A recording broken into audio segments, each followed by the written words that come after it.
Walk into any American home that was built in the past 50 years and I guarantee the kitchen is facing the wrong way. Not some kitchens, not most kitchens, every single one.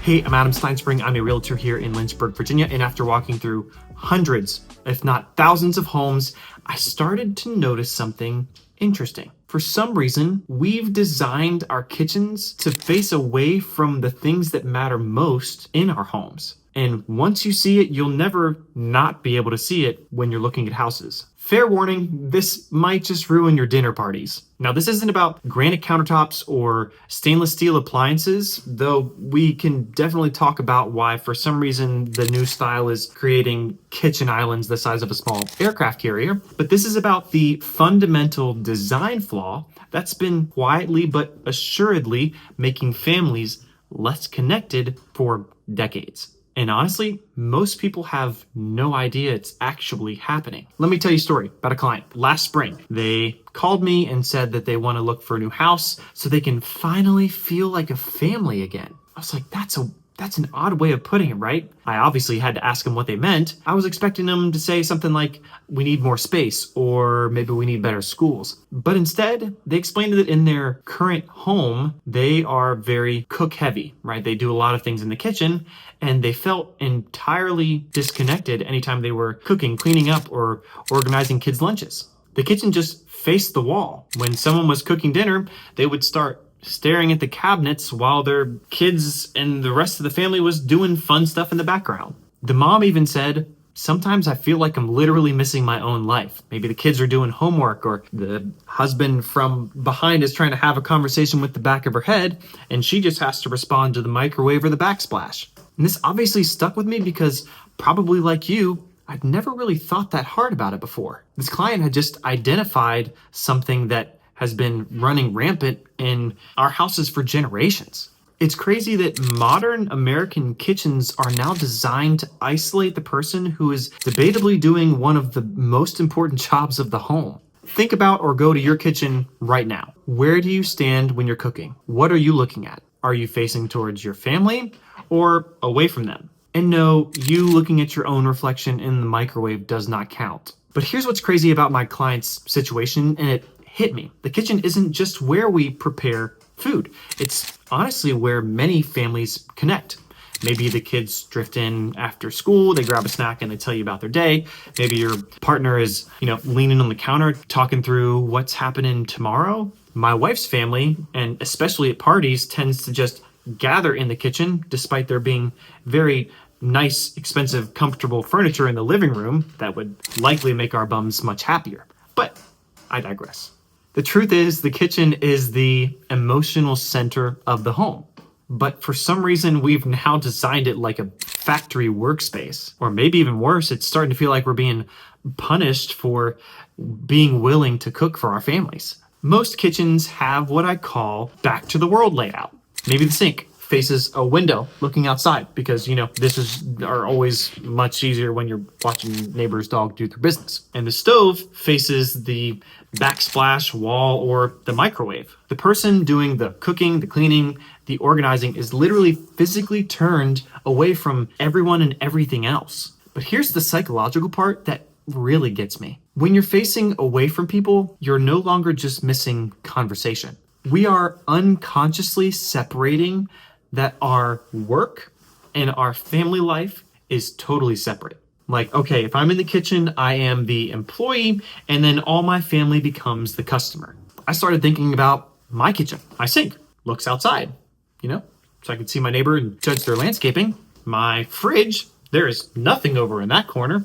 And then my stove is just cabinets and microwave. And then what got me really sad is how many important family moments am I missing, or is my wife missing, by facing the wrong direction?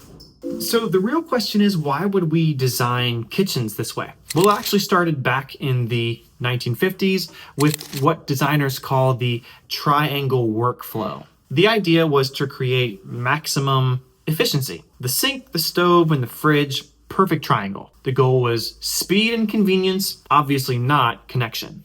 Basically, we turned the kitchen into a NASCAR pit stop for sandwiches. But here's what's interesting. If you look at traditional farmhouse kitchens or kitchens in other cultures, they're designed completely differently. In Mediterranean homes, the kitchens often open up directly to the main living space, where the cooking space is facing inward instead of outward. In many Asian cultures, the kitchen is designed so that you can see or interact with your family while preparing meals. It's amazing. They figured out that food tastes better when you're not making it in solitary confinement. And even in American farmhouses, way back in like the early 1900s, the kitchen was the center of family life. The big wooden table was right there in the middle, so whoever was cooking could see everyone and everywhere else.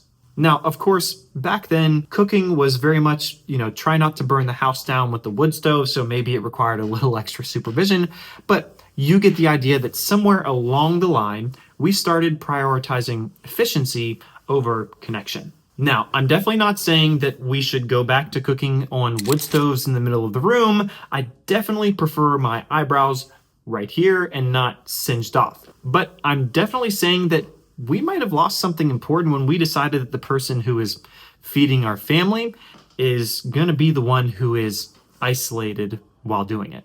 And it's actually something I've noticed in homes that sell faster versus slower is the kitchens are facing towards the family instead of away from them, or at least a portion of it. Like open concept kitchens with the island set up instead of the peninsula. Kitchens with the islands where the sink or the stove are facing towards the inside instead of looking out the window so you can pass judgment on the mower choice of your neighbor. The kind of layouts where you can cook dinner and help your kids with their homework, which we call parenting on expert mode, by the way. So if you're house hunting, here's what to look for. Test the connection factor. Stand where you would be cooking and ask, can I see my family? Can I make eye contact with someone who's sitting at the kitchen table? Am I facing towards life or am I facing away from it? And yeah, this means you might look a little weird pretending to chop vegetable in a stranger's house, but trust me, it's going to be worth it. Maybe look for islands over the peninsula setup. Honestly, it's a pretty great spot where maybe someone can pull up a chair or stand and gather and face each other. Peninsulas often force the cook to just face away from everyone. Honestly, it's a pretty big difference between being part of the conversation and being the person talking by themselves in a corner or humming along to the faint music in the background. Maybe consider the sight lines. Can you see the front door from the kitchen? Can you monitor your kids playing in the living room? Because we all know that the likelihood of kids getting into trouble when you're not looking is at least 65% higher. If you're already in a home with a back to the world layout like mine, then you don't need to do a complete renovation.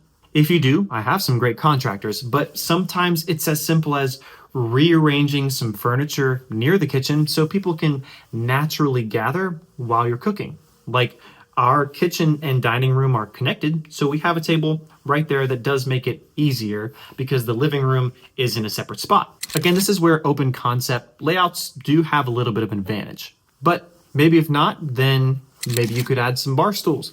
Bar stools are kind of like family magnets. You put them anywhere, and for some reason, people just want to sit and start talking like they're giving a TED talk. Maybe changing your routine a little bit. Maybe you can start prepping vegetables and fruits at the kitchen table versus on the counter where you're, not facing the room. I know, revolutionary concept, right? Listen, the goal isn't perfection and it's not efficiency. It's creating a space where spontaneous and meaningful conversation actually make a house feel like a home. Because truth be told, some of the best family moments come from a conversation that happens when somebody's hands are full and they can't escape. I did help those clients find their house, by the way. It was actually an older style home that had that kitchen that directly opened up into the living space via a small window. Now, it wasn't much, but it was something, and it was new and it fit their situation. And they would actually text me a few months later and say, "This was nice. I never realized how much I was actually missing. Now I get to see it all." Now, she said that the amount of conversations she had with her cabinets drastically dropped, but she said she could manage to compromise that a little bit.